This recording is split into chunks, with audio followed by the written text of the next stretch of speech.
What about when it just comes to straightforwardly, in regards to your memory, like listening to some of this stuff? Has this sort of like disconnect from your older memories allowed you the capacity to kind of listen to your music in maybe more of an objective fashion than maybe some other artists might be able to? Like, can you kind of separate yourself from the moment of creating that stuff and kind of maybe enjoy the music almost as a fan in a way, since you're not like recollecting everything about it in the process of making it?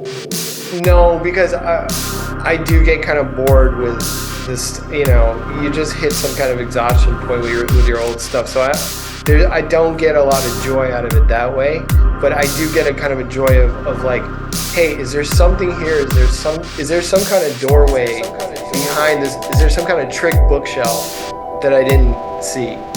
And what if I can live here a little bit longer, and how's it going to affect me? How's it going to make me feel? Because to me, it's not rocket science. It's either you get that kind of urge to create something and you get excited, and or you don't.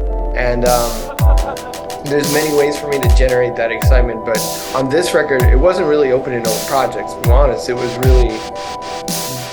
really imagining a time when I wasn't actively really recording music, didn't really know how, but I was trying to. So, this is like the college dorm room days where, I basically have this freeware audio editor, Gold Wave.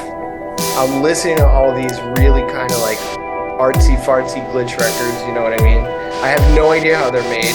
I don't know how to sequence a synthesizer. I don't know how to do all of these things, but I'm absorbing at a very high clip because of SoulSeek, basically.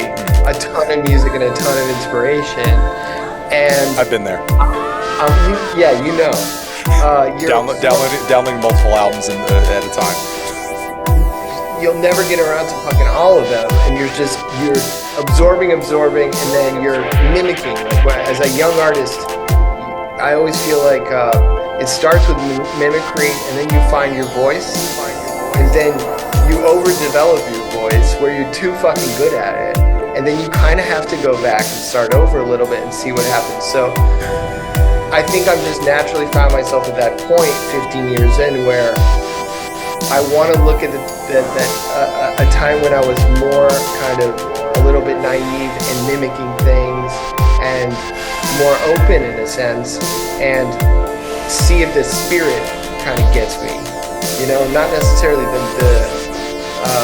anything particular about, how I felt emotionally, what I was going through my life, but just the spirit of kind of confusion and chaos, and absorbing a lot, and being in love with music, memories of music.